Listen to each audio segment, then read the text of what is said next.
sabar dan rahmat Allah. Kisah Nadia, seorang eksekutif sukses berusia 30 tahun di Jakarta, menggambarkan betapa hampa kesuksesan duniawi tanpa fondasi spiritual yang kuat. Kehidupan yang nampak sempurna, karir gemilang, kekayaan materi justru dipenuhi kekosongan dan ketidakbahagiaan. Ia merasakannya melalui hubungan yang renggang dengan orang tuanya dan serangan kecemasan serta depresi yang disembunyikannya. Kehidupannya mencerminkan peringatan dalam Quran Surah Al-Mulk ayat 20 yang berbunyi, Amman hadzal ladzi huwa jundun lakum yansurukum min dunir rahman inil kafiruna illa fi ghurur. yang artinya, atau siapakah dia? Ini hanya menjadi tanda bagimu yang akan menolongmu selain Allah yang Maha Pengasih. Orang-orang kafir itu tidak lain hanyalah dalam keadaan tertipu oleh angan-angan kosong. Ibnu Katsir menjelaskan ayat ini sebagai peringatan akan kehampaan bagi mereka yang beruntung pada selain Allah. Puncaknya, ia mengalami serangan panik di kantor. Kejadian ini memaksanya untuk merenung dan mempertahankan tujuan hidupnya.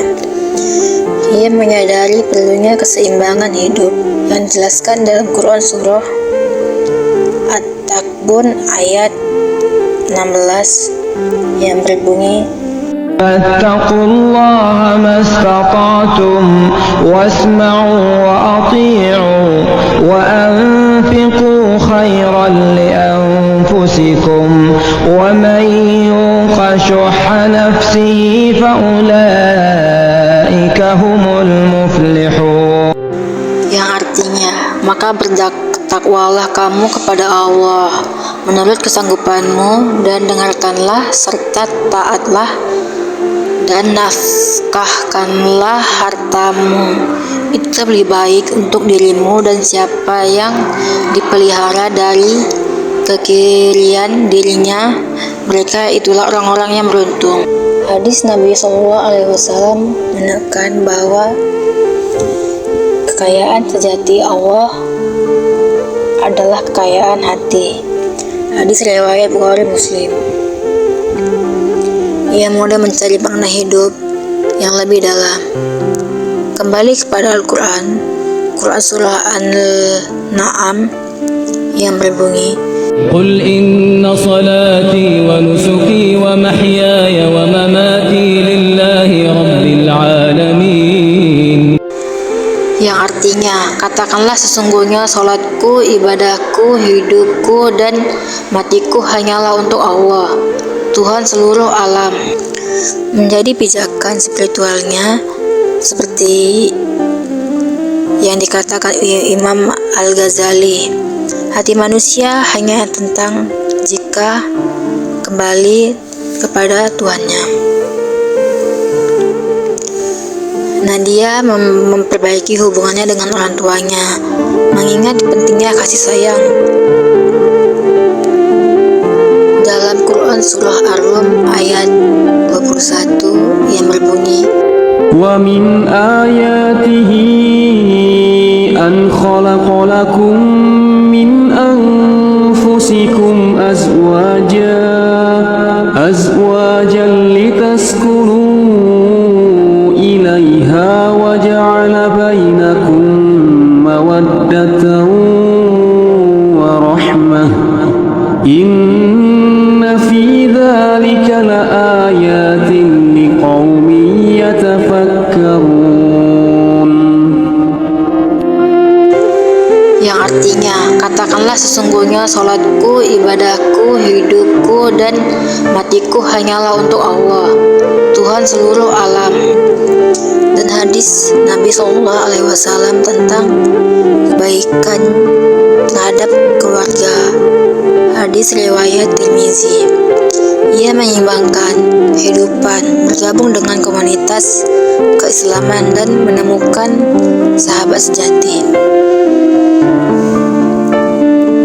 Dengan istiqomah beribadah, bersedekah, dan berzikir, ia menemukan ketenangan.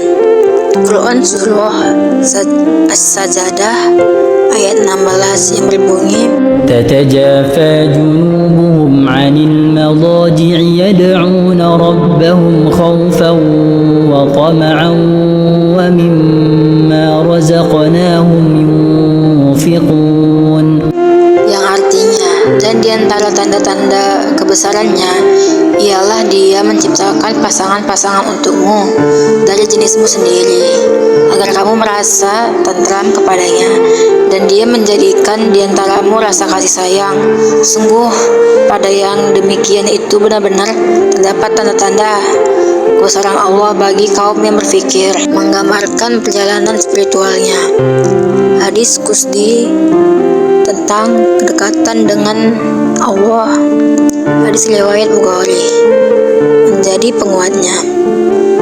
Quran Surah Al-Ahad ayat 28 yang berbunyi, فاتقوا الله ما استطعتم واسمعوا وأطيعوا وأنفقوا خيرا لأنفسكم ومن يوق شح نفسه فأولئك هم المفلحون.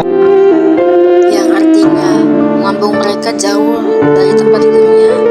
Mereka berdoa kepada Tuhan mereka dengan rasa takut dan harap, dan mereka menginfakkan sebagian dari rezeki yang kami berikan kepada mereka, menjadi inti dari kebahagiaannya.